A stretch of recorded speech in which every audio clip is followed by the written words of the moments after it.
হরে কৃষ্ণা। আজকে আমরা আলোচনা করব গুরুবার বা লক্ষ্মীবার। আজকে হচ্ছে লক্ষ্মীবার, যেটাকে আমরা বলে হয় বৃহস্পতিবার। বৃহস্পতি পুরো সপ্তাহে আমরা কোনো অনুষ্ঠান করি আর না করি, কিন্তু আমরা সেদিন আমরা ভগবানকে এবং লক্ষ্মী দেবীকে আমরা পূজা করে থাকি। তাহলে কিভাবে পূজা করলে লক্ষ্মী দেবী সন্তুষ্ট হবেন এবং আমাদের অবশ্যই দারিদ্রতা দূরীভূত হবে?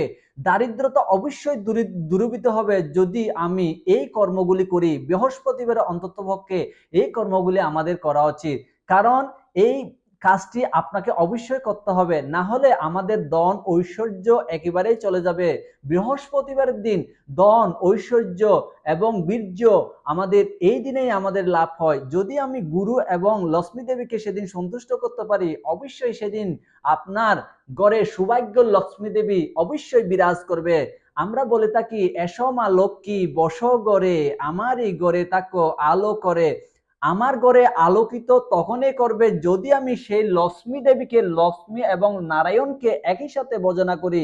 লক্ষ্মী পূজার দিন আপনার কি কি ত্রুটি রয়েছে? বৃহস্পতিবার এবং অন্যান্য বারগুলিতে আপনি অবশ্যই লক্ষ্মী পূজা করবেন, রাধা মাধবের পূজা করবেন, ভগবান নৃসিংহদেব, জগন্নাথ, বলদেব, সুভদ্রা মহারানীর পূজা করবেন। কিন্তু যারা চাকরি করেন, ব্যবসা করেন, তার যারা এই দিনে আপনার প্রতিদিন আপনারা করতে পারেন না, কিন্তু বৃহস্পতিবারে আপনি আপনার সপরিবার মিলে অন্ততপক্ষে কি কি কর্ম করবেন আপনাকে অবশ্যই এটা শুনতে হবে, না হলে আপনার লক্ষ্মী দেবী অটোমেটিক ভাবে চলে যাবে। আপনি প্রশ্ন করতে পারেন, অন্যান্য ধর্মীয় অবলম্বীরা তারা তো লক্ষ্মী পূজা করছে না, তাদের লক্ষ্মী হচ্ছে না? আমাদের সনাতন ধর্মাবলম্বী অনেকে লক্ষ্মী পূজা করে না বা রাধা মাধব পূজা করে না, তারাও কিন্তু ঐশ্বর্যশালী। শ্রীমদ ভগবত গীতার মধ্যে সেই বিষয়ে ভগবান বলছে, যারা পূর্বজন্মে অনেক পুণ্য কাজ করেছে, অনেক পুণ্যর ফলে তারা স্বর্গলোকে উপনীত হয়েছেন, স্বর্গলোক থেকে তারা আবার এই জড়জগতে পতিত হয়েছেন এবং ধনী এবং বণিক পরিবারে জন্মগ্রহণ করেছেন, এবং তারা হয়তোবা কোনো সাধুর পরিবারে জন্মগ্রহণ করেছেন। ষষ্ঠ অধ্যায়ে এই কথাগুলি বর্ণনা করা হয়েছে। তাই আপনি কেন দারিদ্রতায় ভোগ করছি? আমাদের ত্রুটিগুলি কোথায়? তাহলে আজকে আমি অবশ্যই এই বিষয়গুলি নিয়ে আলোচনা করব। বৃহস্পতিবারের দিন যার বৃহস্পতি গ্রহ যার মধ্যে অবস্থান করছে সে অবশ্যই সৌভাগ্যশালী। বৃহস্পতিবারে যার জন্ম হয়েছে তিনি ঐশ্বর্যশালী, তিনি বীর্যশালী এবং তিনি ধনবানও হয়। কিছু কিছু ক্ষেত্রে তার পূর্বকৃত কর্মের কারণে তার হয়তো ধন ঐশ্বর্য লাভ হয় না। অবশ্যই যারা এই ধন ঐশ্বর্য লাভ করতে চান, যারা বৃহস্পতিবারের জন্ম ছাড়াও অন্য দিন জন্মগ্রহণ করেছেন, তারা কিভাবে দারিদ্রতা দূর করতে পারে অবশ্যই এই বিষয়গুলি শুনবেন। আবার অনেকে দেখা যাচ্ছে ধন ঐশ্বর্য আছে কিন্তু খরচ বেশি হচ্ছে, আয় বুঝে ব্যয় না করার বিষয় হচ্ছে। এই সমস্যাগুলি আমরা দূরীভূত করতে কিভাবে পারি, তাহলে আমরা আলোচনা করব আজকে আমাদের মধ্যে, আমাদের পারিবারিকভাবে আমাদের কি কি ত্রুটি রয়েছে। আমি প্রথমেই বলবো, যারা ঘুম থেকে, যারা আমাদের যে ত্রুটিগুলি আমি দেখতে পাচ্ছি, যে ত্রুটির কারণে আমাদের দারিদ্রতা কখনো দূরীভূত হয় না, বরং সে দারিদ্রতা লেগেই থাকে। তাই আমরা এই দরিদ্রতা দূরীভূত করার জন্য বৃহস্পতিবারের দিন লক্ষ্মী নারায়ণের পূজা করার মাধ্যমে আমরা শুধুমাত্র লক্ষ্মী দেবীকে পূজা করি, কিন্তু লক্ষ্মী প্রতিকে যদি আরাধনা না করি, লক্ষ্মী দেবী কখনো সন্তুষ্ট হয় না। তাই আমাদের প্রথম করণীয়, প্রথম ত্রুটি হচ্ছে, আপনার পরিবারে, আপনি বা আপনার পরিবারে কেউ না কেউ 6টার পরে ঘুম থেকে উঠে, অর্থাৎ ভোর 6টার পরে ঘুম থেকে উঠে, ব্রহ্ম মুহূর্ত হচ্ছে 4টা থেকে 6টা পর্যন্ত, এর পরে যদি কেউ ঘুম থেকে উঠে, 6টার পরে যদি কেউ ঘুম থেকে উঠে, অবশ্যই তার কি হবে? তার বাস্তুদোষ হবে, তার পরিবারের মধ্যে অমঙ্গল আসবে এবং লক্ষ্মী দেবী সেখানে আলোকিত করবে না। আমি যতই লক্ষ্মী পুজো করি কখনো আলোকিত করবে না। যে গৃহে যে ব্যক্তিরা 6টার পরে ঘুম থেকে উঠে, কখনো তারা সেই ঘরে কখনো মঙ্গল বয়ে আনবে না, এবং সেই 6টার মধ্যে তাকে স্নান করতে হবে। স্নান না করার ফলে সে অমঙ্গল বয়ে আনে। এবং আমরা আলোচনা করব আরো আপনার আসনের দিক। আপনি যে আসন দেখতে পাচ্ছেন, আসন চারিদিকে হতে পারে, পূর্ব, পশ্চিম, উত্তর, দক্ষিণ সব দিকে হতে পারে, কিন্তু সবচেয়ে ভালো হচ্ছে পূর্ব দিকে আসন করা এবং উত্তর দিকে আসন করা। এই আসনটা আপনার কোন দিকে আছে সেটা আপনি পূর্ব বা উত্তর দিকে করে নিন। অন্যদিকেও করা যায়, কিন্তু পূর্ব আর পশ্চিম, পূর্ব এবং উত্তর দিকে সবচেয়ে ভালো। এবং সে আসনের মধ্যে আপনি দেখুন কোনো অপরিষ্কার আছে কিনা, পর্য পরিষ্কার আছে কিনা, এবং সবচেয়ে বড় কথা হচ্ছে সেই আসনের মধ্যে আলো আছে কিনা, বাহিরের আলো।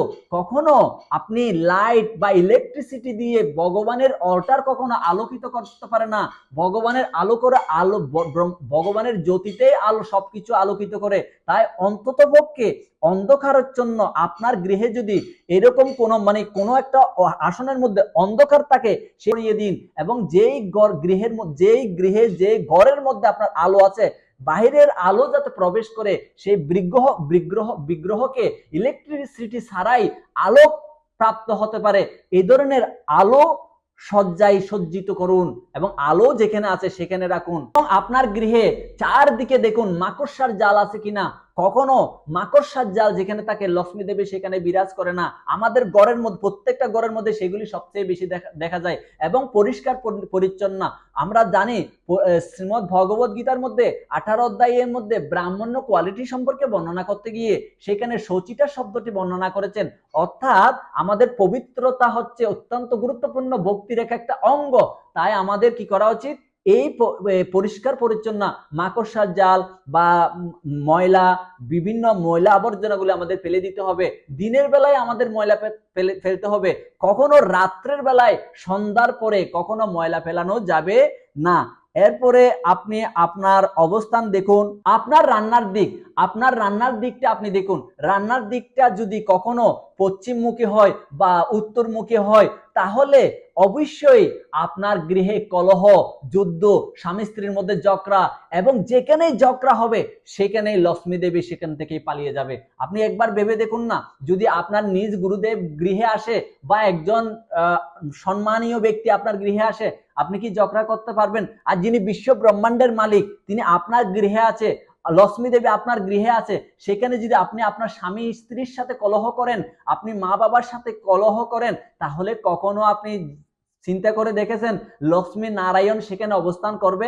কখনো করবে না। তাই সেই কলহ দূরীভূত করার জন্য আপনার রান্নাঘরটা অবশ্যই বাস্তুসম্মত ভাবে করুন। পূর্ব দিকে করুন, অথবা অগ্নিমুখে করুন, অথবা দক্ষিণ মুখে করুন। কখনো উত্তরমুখী বা পশ্চিমমুখী করা উচিত নয়।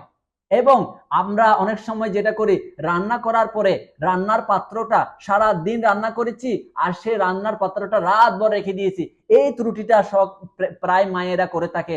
এটা কখনো করা উচিত নয়। সাথে সাথে ভগবানের পাত্র, নিজের পাত্র, যা খেয়েছেন পাত্র মানে সাথে সাথে ধুয়ে দিতে হবে, এবং পরের দিনের জন্য কখনো রেখে দেওয়া যাবে না। বৃহস্পতিবারের দিন অবশ্যই আপনি কখনো ধার করবেন না। বৃহস্পতিবারে কখনো ধার দেবেন না এবং নেবেনও না। এবং কখনো বৃহস্পতিবারে আপনি জিনিসপত্র কেনাকাটি কম করবেন। না পারতে শুধুমাত্র ভগবানের জন্য কোনো যদি কিছু কিনতে হয় জরুরি বশত ভাবে, তাহলে আপনি করতে পারেন। কখনো বৃহস্পতিবারে কখনো কেনাকাটা করা উচিত নয়। এতে কি হয়, লক্ষ্মী আপনার কাছ থেকে সরে যায়। তাই cut your coat, account your cloth. আমাদের আয় বুঝে কখনো ব্যয় কর। আমাদের অনেক সময় হয় 10 টাকা আয় হয়, সেখানে আমরা 20 টাকা খরচ করি। এতে লক্ষ্মী দেবী আমাদের উপরে ভর করে না। তাই লক্ষ্মী দেবী আমাদের থেকে ছেড়ে চলে যায়। আমাদের উচিত 10 টাকা খরচ হলে, 10 টাকা আয় হলে সেখানে 7 টাকা 8 টাকা খরচ করা, সেটা আমাদের সেখান থেকে কিছু জমানো, এটা উচিত। কিন্তু আমরা লক্ষ্মী দেবীকে বের করে দিই, আর বেশি করে বের করে দিই। বৃহস্পতিবারের দিন এই জিনিসটি কখনো করা উচিত নয়। যদিও বা বৃহস্পতিবার আপনি দান করতে পারেন। শ্রীমদ ভগবত গীতার মধ্যে বলা হয়েছে, দাতব্য মিতি যদ্দানম দিয়ত অনুপকারিণে দেশে কালে চ পত্রে চ তদ্দানম সাত্বিকম স্মৃতম। বৃহস্পতিবারের দিন চাল ডাল আপনি ভগবানের উদ্দেশ্যে কোনো শুদ্ধ ভক্তকে আপনি এই দান করতে পারেন। আপনি কোনো আপনার নিকটতম কোনো মন্দির থাকতে পারে, হয়তো পারে লক্ষ্মী জনার্দন মন্দির, কৃষ্ণ মন্দির, রাধা মাধব মন্দির, জগন্নাথ মন্দির, অথবা নৃসিংহ মন্দির, কি যে কোনো পার্শ্ববর্তী কোনো মন্দির আপনি এই দ্রব্যগুলি আপনি দান করতে পারেন। এতে কোনো আপনার লক্ষ্মীর হানি হবে না, কারণ সেই লক্ষ্মী নারায়ণের সেবায় নিযুক্ত হবে। বৃহস্পতিবার থেকে শুরু করে একদম বুধবার পর্যন্ত আমরা পত্রিকা পড়ি, বিভিন্ন ম্যাগাজিন পড়ি। এটা হচ্ছে আমাদের সবচেয়ে ত্রুটি। আমরা যদি গীতা পড়ি, আমরা যদি ভগবত প্রদত্ত গ্রন্থগুলি পড়ি, কিন্তু আমরা সেটা না পড়ে কি করি, আমরা অবশ্যই আমরা পেপার পত্রিকা পড়ি। এতে কি হয়, আমরা যে লক্ষ্মী দিয়ে, যে অর্থ দিয়ে সেই পেপার পত্রিকা ম্যাগাজিন কিনে থাকি, সেই ম্যাগাজিনের ম্যাগাজিন থেকে আমরা কি পাই, বিভিন্ন রকমের সমস্যা। উনি আজকে অমুক মরেছে, আজকে তমুক মরেছে, আজকে এই ঘটনা ঘটেছে, কালকে ওই ঘটনা ঘটেছে। সর্বাধিকভাবে আমরা ওই জড় জগতের কনসাসনেসে আমরা থাকার ফলশ্রুতিতে আমাদের কৃষ্ণ কনসাসনেস বা লক্ষ্মী কনসাসনেস না হওয়ার ফলশ্রুতিতে লক্ষ্মী দেবী আমাদের থেকে চলে যায়। অবশ্যই সন্ধ্যার সময় আরেকটা যেটা ত্রুটি, সন্ধ্যার সময় আপনার বাচ্চা, বুড়ো, বয়স্ক কাউকে কখনো খাবার দেবেন না। সন্ধ্যার মধ্যে, সন্ধ্যা যখন গনিয়ে যাবে তারপর খাবার দেবেন, অথবা সন্ধ্যার আগে খাবার দেবেন। কখনো সন্ধ্যায় যদি আমরা খাবার দিই এবং সন্ধ্যায় যদি গৃহ থেকে কিছু বের করে দিই, একটা ব্যক্তি, একটা পোকা, একটা মাকড়, একটা কিচ্ছুকে, এমনকি ময়লা পরিষ্কার পর্যন্ত কোনো কিছু আপনি ফেলে দেবেন না, সন্ধ্যায় কিছু বের করে দেবেন না, এবং সন্ধ্যায় কখনো কিছু খেতে দেবেন না। অনেকে প্রশ্ন করবেন, প্রতিদিন হয়তো সন্ধ্যায় খায়, কিছু হয়তো হয় না। ওই যে পূর্বজন্মে আপনার সুকৃতি ছিল, স্বর্গ থেকে আপনি এসেছেন, তাই আপনি এখানে ধনী এবং বনী পরিবারে জন্মগ্রহণ করার ফলশ্রুতিতে আপনার এই সৌভাগ্যগুলি আপনি পাচ্ছেন। কিন্তু এতে কতদিন থাকবে? আজকে আছে কোটি টাকাও দরিদ্রতার কারণ হতে পারে। এখন আপনি করণীয়, বৃহস্পতিবার থেকে বুধবার পর্যন্ত আপনি করণীয় বিষয় কি কি? অবশ্যই আপনার করণীয় বিষয় হচ্ছে ভোর 6টার আগে, 4টা থেকে 6টার আগে আপনি আপনার পরিবারকে ঘুম থেকে তুলে দিন। অনেকে বলবেন, ভাই সারাদিন ব্যবসা করে, চাকরি করে, রাত 12টা 1টা বাজে আসি, কিন্তু বলা হচ্ছে আমাদের আর্লি ঘুমানো উচিত, আর্লি উঠা উচিত। যদিও বা কেউ থেকে থাকেন যে ব্যবসার কারণে, চাকরির কারণে আপনারা ঘুম থেকে উঠতে পারেন না বা ঘুমাতে দেরি হয়, তাহলে আপনি অবশ্যই 4টা 6টার মধ্যে ঘুম থেকে উঠে যান। প্রয়োজনে মঙ্গল আরতি করে ভগবানকে একটু ডেকে আপনি অবশ্যই কি করুন, আবার একটু রেস্ট করতে যান।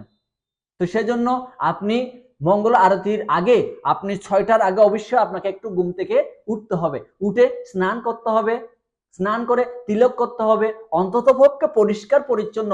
আপনি ধুতি কাপড় না পরুন, এটা আমাদের বৈদিক শাস্ত্রের, আমাদের বৈদিক কাপড়। আমরা সনাতনীরা কখনো আমাদের যে ভারতীয় কালচার আমরা পরিধান করি না, ভারতীয় কালচার অনুসরণ করি না, আমরা পাশ্চাত্য কালচার অনুসরণ করে। তথাপি প্যান্ট শার্ট পরলেও আপনি ধোয়া কাপড় পরুন এবং অন্ততপক্ষে কিছুক্ষণ জপ করুন, কিছুক্ষণ ভগবানকে আরাধনা করুন, আপনার গুরু প্রদত্ত মন্ত্র জপ করুন, এবং অবশ্যই রাধা মাধবকে সেদিন আপনি রাধা মাধবকে সেখানে সিঙ্গার করুন। এবং অবশ্যই সেদিন লক্ষ্মী দেবীকে, আপনারা দেখতে পাচ্ছেন লক্ষ্মী দেবীকে একটা মালা পরাবেন এবং নারায়ণকে সঙ্গে রাখবেন। আমরা এসো মা লক্ষ্মী বস গড়ে, আমারই গড়ে তাকো আলো করে, লক্ষ্মী দেবীকে আমরা নিয়ে আসি, আবার নারায়ণকে বাদ দিয়ে দিই। একবার দেখুন তো, আপনার গৃহে আপনার ভগ্নিপতি এবং আপনার বোন এসেছে, আপনার বোনকে নিয়ে আপনি যত আপ্যায়ন করা শুরু করেছেন, কিন্তু আপনার ভগ্নিপতির কোনো খবর নেন নাই। তাতে কি হবে? আপনার ভগ্নিপতি কি সন্তুষ্ট হবে? উদাহরণ। কিন্তু আমরা লক্ষ্মী দেবীকে আমরা কি করি, আমরা টেনে নিয়ে আসি, লক্ষ্মী দেবীকে আমরা টেনে হেসড়ে নিয়ে আসি, কিন্তু নারায়ণকে বাদ দিয়ে কখনো লক্ষ্মী দেবী তার গৃহে প্রবেশ করে না। তা আপনারা দেখতেই পাচ্ছেন, লক্ষ্মী এবং নারায়ণকে অবশ্যই আপনাকে নিযুক্ত করতে হবে। এবং সেদিন যদি লক্ষ্মী নারায়ণের বিগ্রহ যদি পিছে থাকে, আলোক্য যদি পিছে থাকে, সেদিন একটু সম্মুখভাগে নিয়ে আসুন এবং সেদিন আপনি নারায়ণকে তুলসী অর্পণ করুন, চরণে তুলসী অর্পণ করুন, অবশ্যই যাতে লক্ষ্মী দেবীর চরণে না যায়, এটা খুবই বি কেয়ারফুল। এবং সেদিন নারায়ণকে এবং লক্ষ্মী দেবীকে আপনি পুষ্প নিবেদন করুন এবং একটা মালা পরিধান করুন, যেভাবে আপনারা দেখতে পাচ্ছেন এখানে দেওয়া হয়েছে। সেদিন 2টা গ্লাস কমপক্ষে দেবেন, 2টা গ্লাস, একটা নারায়ণের জন্য যেটার মধ্যে তুলসী থাকবে, আর একটা লক্ষ্মীর জন্য আলাদা একটা গ্লাসে দেবেন। আপনি দেখতেই পাচ্ছেন 2টা গ্লাসে কি করেছি, জল অর্পণ করেছি, এবং প্রতিদিনের ন্যায় একটা গ্লাস প্রতিদিনের ন্যায় একটা দেওয়া হয়েছে। তো এরকম করে, এবং কমপক্ষে অন্ততপক্ষে আমরা আমাদের দৈনন্দিন জীবন যাপন করার জন্য কতই না কিছু করি, কিন্তু বৃহস্পতিবারের দিনকে আমি পারি না 5 টাকা 10 টাকার 15 টাকার 20 টাকার পুষ্প নিয়ে এসে আমরা লক্ষ্মী নারায়ণকে আমরা অফার করতে পারি, রাধা মাধবকে আমরা অফার করতে পারি, নৃসিংহদেবকে আমরা তুলসী দিতে পারি। সেদিন ভগবান পত্রম পুষ্পম ফলম তুইয়ম ইয়মে ভক্ত প্রযোজ্যতি, ভগবান সেদিন অত্যন্ত খুশি হয় যদি কেউ বৃহস্পতিবারের দিন গুরুদেবকে, লক্ষ্মী নারায়ণকে, রাধা মাধবকে পুষ্প, তুলসী, জল অর্পণ করে। প্রতিদিন করা উচিত, কিন্তু বৃহস্পতিবারে যদি আমি ঘটাপ করে আপনার পরিবার পরিজনকে নিয়ে যদি একসাথে করেন, লক্ষ্মী নারায়ণ অত্যন্ত প্রসন্ন হয়। লক্ষ্মী দেবী আপনার উপর বর করবেই করবে এবং কখনো লক্ষ্মী দেবী আপনার থেকে ছেড়ে যাবে না। অবশ্যই লক্ষ্মী দেবীর একটা প্রিয় খাবার হচ্ছে ক্ষীর। আপনি এই ক্ষীর নিবেদন করবেন ভোরে। ভোরে ঘুম থেকে উঠে প্রথমে যে দ্বার বন্ধ থাকে তখন আপনি মঙ্গলাচরণ করবেন এবং মঙ্গলাচরণ করে দ্বার খুলবেন। দ্বার খুলে আচমন করবেন লক্ষ্মী নারায়ণকে। ইদম আচমনিয়ম ওম লক্ষ্মী নারায়ণ নম, ইদম পাদ্যম লক্ষ্মী নারায়ণ নম, ইদম পুনরাচমনিয়ম লক্ষ্মী নারায়ণ নম, ইদম বস্ত্রম লক্ষ্মী নারায়ণ নম। এভাবে আচমন করে এবং ঘুম থেকে জাগরণ করবেন। জাগরণ মন্ত্র আপনি নামহট্ট গ্রন্থের মধ্যে পেয়ে যাবেন। ওখান থেকে আপনি লক্ষ্মী নারায়ণকে জাগরণ মন্ত্র বলবেন। যার যে বিগ্রহ আছে অবশ্যই জাগরণ মন্ত্র বলবেন। এর আগে গুরুদেবকে জাগরণ মন্ত্র আপনারা অবশ্যই বলবেন। এবং সেদিন লক্ষ্মী দেবীর সবচেয়ে প্রিয় খাবার হচ্ছে ক্ষীর। বৃহস্পতিবারের দিন কেউ যদি লক্ষ্মী নারায়ণকে ক্ষীর অর্পণ করে, সে সারা বছর ক্ষীর খেয়ে জীবন ধারণ করতে পারে। আমরা দেখেছি সেদিন আপনার করণীয়, ঘুম থেকে উঠার পরে অবশ্যই স্নান তো করবেনই, এরপরে আপনাকে যেটা করতে হবে আপনার ঘর পরিষ্কার পরিচ্ছন্ন করতে হবে। আমরা গ্রামে দেখতাম মায়েরা তখন ঘুম থেকে উঠে কি করতো, গোবর, কর্পূর, জল এবং জল দিয়ে, গোবর হচ্ছে অ্যান্টিসেপটিক, মেডিকেল সায়েন্স বলছে গোবর হচ্ছে অ্যান্টিসেপটিক, তাই গোবর, জল এবং কর্পূর দিয়ে আপনার ঘরকে লিপন করুন। যাদের ঘরে মাটির বাড়ি আছে আমরা সেটা দেখতাম, যেহেতু এখন পাকা বাড়ি আপনি করতে পারবেন না, তাই জলের মধ্যে একটু করে কর্পূর আপনি ইউজ করুন। তারপর আপনার পাকা বাড়িতে আপনি সেটাকে মুছে দিন। প্রতিদিন মুছতে হবে, প্রতিদিন সকালে অন্তত পক্ষে একবার মুছে দিতে হবে। কর্পূর মিশ্রিত জল যদি দেন অ্যান্টিসেপটিকও হবে আর সুগন্ধি ছড়াবে। এবং বাল্যভোগ হিসেবে আপনাকে ক্ষীর অবশ্যই নিবেদন করতে হবে। সেদিন লক্ষ্মী নারায়ণকে আপনি অবশ্যই একটা সিঁদুরের কোটা দেবেন এবং এটা প্রতিনিয়ত মায়েরা দিয়ে থাকে। এবং সেদিন একটা গঠের মধ্যে আপনি একটা আমের পল্লব দিতে পারেন, একটা আমের পল্লব দিতে পারেন। আমের পল্লব পাঁচটা পাতা সদৃশ্য একটা আমের পল্লব, সেই আমের পল্লবের মধ্যে সিঁদুর লাগিয়ে দিন এবং সেখানে আপনি লক্ষ্মী নারায়ণকে নিবেদন করুন। অবশ্যই সেই জল অনেকে 7 দিন পর্যন্ত রেখে দেয়, এই ভুলটি আপনি কোনোদিন করবেন না। আপনি প্রতিদিন লক্ষ্মী নারায়ণকে জল অর্পণ করবেন। একটা লক্ষ্মী দেবীর ঘট ওখানে নিবেদন করতে পারেন, সেই ঘটটা নিয়ে আসুন। প্রতিদিন আপনি ঘটে জল দিন এবং প্রতিদিন আপনি লক্ষ্মী নারায়ণকে জল দিন। কিন্তু সেদিন অবশ্যই আপনি লক্ষ্মী দেবীর জন্য আলাদা একটা ঘট আপনি রাখবেন, একটা গ্লাস রাখবেনই। আপনি সেদিন অবশ্যই মঙ্গল আরতির সময় ধূপ, দীপ, প্রদীপ সবকিছু দেবেন, কিন্তু একটা প্রদীপ, স্পেশালি একটি প্রদীপ লক্ষ্মী নারায়ণের উদ্দেশ্যে, ঘৃত প্রদীপ, সেখানে অন্য কোনো তেল ব্যবহার না করে ঘি দিয়ে আপনি সেই লক্ষ্মী নারায়ণের সম্মুখ ভাগে অবশ্যই রেখে দেবেন এবং সেটা দেখাবেন। তারপরে রেখে দেবেন যতক্ষণ পর্যন্ত আপনি ভাবে নিচ্ছে না, ততক্ষণ পর্যন্ত আপনি এই প্রদীপটি লক্ষ্মী নারায়ণের সম্মুখ ভাগে রাখবেন। তাই আমি বলবো আপনি সেদিন বৃহস্পতিবারের দিন জপ, কীর্তন এবং লেকচার শ্রবণ করা। আমরা কখনো ইউটিউবে এই সেই উল্টা পাল্টা কত কিছু দেখি, টিকটক থেকে কত না কিছু দেখি। সেদিন অন্ততপক্ষে কোনো একজন শুদ্ধ ভক্তির লেকচার এবং কমপক্ষে বৃহস্পতিবারের দিন, আজকের দিনে আপনি অবশ্যই এই জপ করতে হবে, গ্রন্থ অধ্যয়ন করতে হবে এবং প্রদীপ নিবেদন করতে হবে। সকাল সকাল ঘুম থেকে উঠতে হবে। যেই নির্দেশনাগুলি দেওয়া হয়েছে, আপনার গৃহে যদি ত্রুটি থাকে সেগুলো অবশ্যই আজকেই এখান থেকে মুক্ত হওয়ার জন্য সেই সমস্যাগুলি সমাধান করে আপনার লক্ষ্মী দেবীকে আপনি গৃহে নিয়ে আসুন, লক্ষ্মী নারায়ণকে আপনি গৃহে নিয়ে আসুন, লক্ষ্মী পূজা করুন। বৃহস্পতিবারের দিন আপনার সৌভাগ্য হবেই হবে। হরে কৃষ্ণ। একটু যদি আপনার ভালো লেগে থাকে অবশ্যই এরকম আরো নতুন নতুন ভিডিও পেতে লাইক, শেয়ার, সাবস্ক্রাইব করে রাখুন। হরে কৃষ্ণ।